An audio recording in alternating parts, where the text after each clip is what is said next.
Wow! Ilang araw pa lang, boboto na tayo. Isa lang ang paalala ko sa mga botante na katulad ko, para hindi kayo mahirapang mag-isip kung sino ang ilalagay nyo at isusulat sa balota.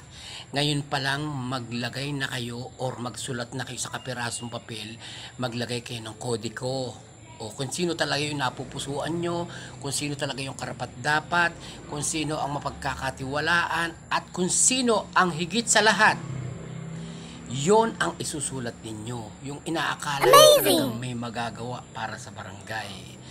O hindi lang. Ang pagboto natin kasi, diyan nakasalalay ang kinabukasan ng ating barangay o ng ating lugar. Okay?